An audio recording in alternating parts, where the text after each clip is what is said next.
میرے نبی صلی اللہ علیہ وسلم کے خلیفہ دوم حضرت عمر فاروق رضی اللہ تعالی عنہ ہیں۔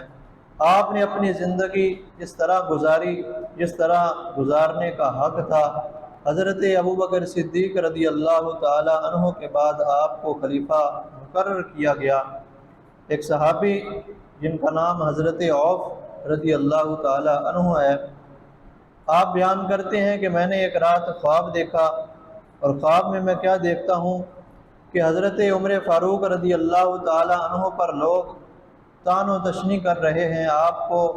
ملامت کر رہے ہیں، لیکن آپ ان کی بات کا جواب نہیں دیتے، آپ ان کی بات کو اگنور کرتے ہیں، کوئی برا نہیں مناتے۔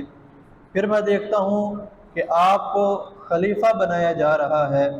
اور تیسرا جو کام میں دیکھتا ہوں وہ یہ کہ آپ کو شہید کیا جا رہا ہے۔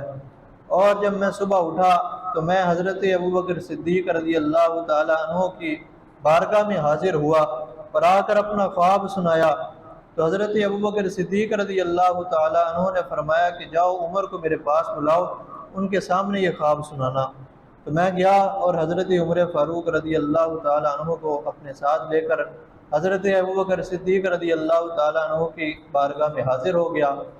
اور آپ نے فرمایا کہ چلو اب خواب سناؤ۔ تو جب میں نے خواب سنانا شروع کیا تو میں نے کہا کہ میں خواب میں دیکھتا ہوں اے عمر فاروق کہ تمہیں لوگ ملامت کرتے ہیں، تمہیں طعن و تشنیع کا نشانہ بنا رہے ہیں، لیکن تم ان کی بات کو اپنے دل پر نہیں لیتے، ان کی بات کو کوئی جواب نہیں دیتے، ان کو اگنور کر دیتے ہو۔ پھر میں دیکھتا ہوں کہ تمہیں خلیفہ بنایا جا رہا ہے۔ جب یہ بات آپ نے سنی تو آپ نے فوراً اس صحابی سے کہا خاموش ہو جاؤ، کیا تمہیں پتہ نہیں کہ تمہارے سامنے حضرت ابوبکر صدیق جو وقت کے خلیفہ بیٹھے ہیں، تم خلیفہ کے سامنے یہ بات کس طرح کر سکتے ہو؟ تو حضرت ابوبکر صدیق رضی اللہ تعالی عنہ آپ نے فرمایا عمر اس کو بولنے دو، یہی اللہ کی رضا ہے، یہی مجھے لگتا ہے اللہ کا حکم ہے کہ میرے بعد اگر کوئی خلیفہ بنے گا تو وہ عمر فاروق بنے گا۔ تو آپ نے اس صحابی نے عرض کیا کہ میں تیسرا جو مقام دیکھتا ہوں، تیسرا جو میں نے بات دیکھی خواب میں، وہ یہ کہ آپ کو شہید کیا جا رہا ہے۔ تو حضرت عمر فاروق رضی اللہ تعالیٰ عنہ فرماتے ہیں کہ شہید تو دلیر لوگ ہوتے ہیں، شہیدوں کو شہید کا مرتبہ جو ہے وہ تو بہادروں کو ملتا ہے، میں تو کاہل سا بندہ ہوں، میں تو ایک سست سا بندہ ہوں، میں کیسے شہید ہو سکتا ہوں؟ تو حضرت ابوبکر صدیق رضی اللہ تعالیٰ عنہ آپ فرماتے ہیں کہ اے عمر عاجزی نہ دکھاؤ، اے عمر عاجزی نہ دکھاؤ، تمہیں شہید ہونا ہے، کیونکہ یہ میرے آقا صلی اللہ علیہ وسلم کی بشارت ہے۔ میرے آقا صلی اللہ علیہ وسلم نے اپنی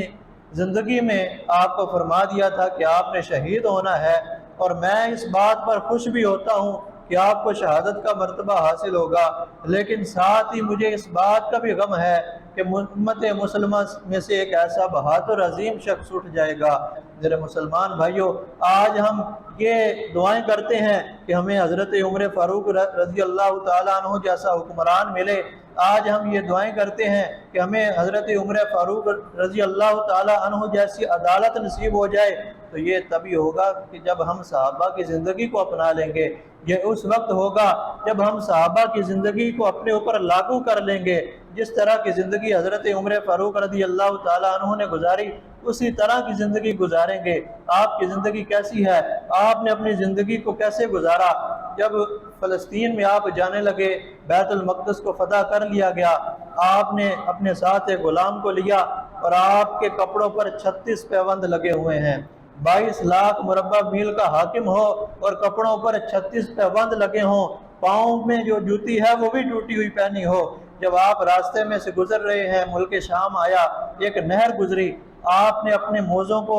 اتارا اور اپنے کندھوں پر رکھ لیا، کندھوں پر رکھا اور اس نہر میں سے گزرنے لگے۔ آپ کے ساتھ حضرت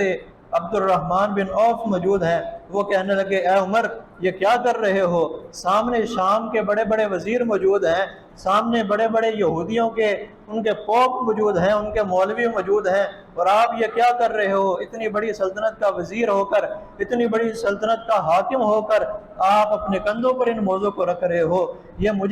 میرے لیے شرم کی بات ہے کہ آپ اتنے بڑے حاکم ہو کر یہ کام کر رہے ہیں۔ حضرت عمر فاروق رضی اللہ تعالیٰ عنہ نے فرمایا اے عبد الرحمن، مجھے تیری شان کا پتہ ہے، مجھے تیری عظمت کا پتہ ہے، قسم اس رب کی جس کے قبضہ قدرت میں میری جان ہے، اگر تیری جگہ کوئی اور ہوتا تو میں اس کے ساتھ وہ حشر کرتا، وہ شخص جو ہے وہ عبرت کا نشان بن جاتا پوری امت کے لیے۔ لیکن تو میرے آقا صلی اللہ علیہ وسلم کا بڑا پیارا ہے، مجھے یہ بتا